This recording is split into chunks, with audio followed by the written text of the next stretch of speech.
Browns holding a walkthrough today, kind of a light day before they get back to practicing on Thanksgiving. They'll practice Thursday, Friday, and Saturday this week. Of course, they're leaving for Denver on Saturday for that Monday night football game against the Broncos. Myles Garrett starts this week off by winning AFC Defensive Player of the Week. And Mary Kay, you took that opportunity to ask Kevin Stefanski about the potential of Myles Garrett maybe winning Defensive Player of the Year. And Kevin, as you'd expect, did not shy away from lobbying for his star pass rusher.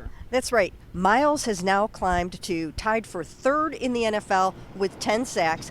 On 2 occasions this season, he's had a 3-sack outburst, including against the Steelers. He had another one against the Chargers. So he kind of got back into it after having a 4-game sackless streak, and now he's right up there in the thick of it. And of course, we saw the PR campaign that the Browns went on last year to make sure Myles got it, and now it's churning up again for him to defend that title, but he's certainly on the way. Yeah, look, they're 3-8, so they've got to talk about something at these press conferences. Certainly lobbying for Myles Garrett to win that award, Ashley, would be big. Now, he's going against a very good Denver offensive line this week, but also a rookie quarterback who will run around a little bit, so there might still be some opportunities for him. Yeah, there might still be, and I do think I'm really curious to see how this narrative is going to play out over the next few weeks, because even though the Browns, only have a handful of regular season games left, they're probably, not going to win all of them, you would assume, given the toughness of their schedule.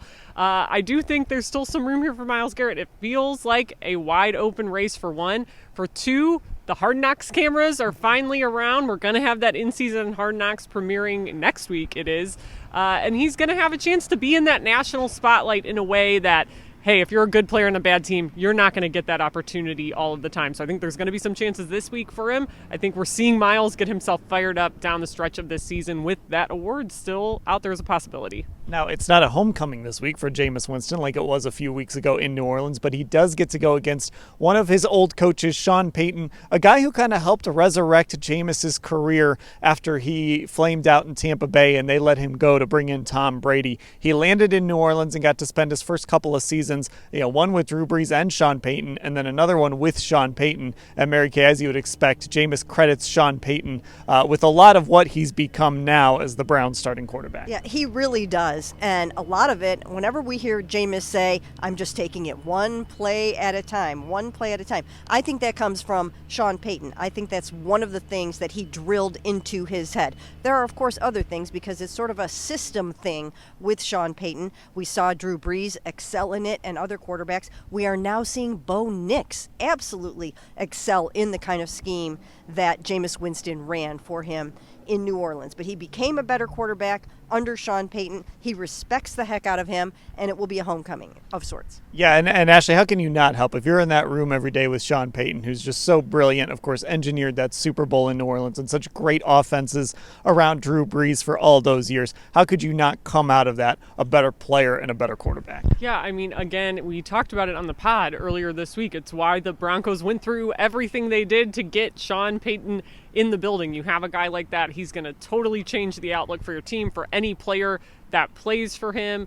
and really take an interest in helping them improve. And Jameis has talked about that time and time again with his decision-making, learning how to become more process-oriented while he was with him, and obviously had Drew Brees there as well. So, I mean, it's clear that it's instrumental, but it's also not surprising then, knowing that Jameis played for Sean Payton, that he talks about taking it one game at a time, and it's not me versus him going out there, all of those things too. Now, a couple of injury updates. Cedric Tillman is still in the concussion protocol. And as far as Jedrick Wills goes and that left tackle position, we're still kind of in a holding pattern here. Kevin Stefanski, he didn't say today that he's going to try to be out there, but Mary Kay, that's essentially what this is with Jedrick Wills. It's just trying to get him back out there, trying to get him to a point where he can return to playing. Well, fortunately, they have this 10 days between games. So if there's ever a week that he could try to make it back for a game, this would be the week. They haven't even really started their practicing in earnest for their game. So they will be practicing once again on Thursday, Friday, Saturday,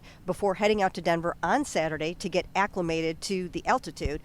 So we'll have to see how that goes, but certainly unfortunate that Ced Tillman is still in the concussion protocol because he is obviously one of their best and most targeted receivers, and that would be a loss. Yeah, and Jameis Winston had high praise for Ced Tillman today when he was asked about Jerry Jeudy. So this is obviously a guy that Jameis likes throwing the football to, and he wants to have that weapon out there. And look, Browns want to find out about Ced Tillman. We all want to find out about Ced Tillman, so getting him back on the field is paramount to that. Yeah, I think that really is going to be key for him down the stretch of the season, is the Browns figuring out, hey, what do we want this guy's role to look like in the future? How much more do we think we can get out of him? What does his ceiling look like?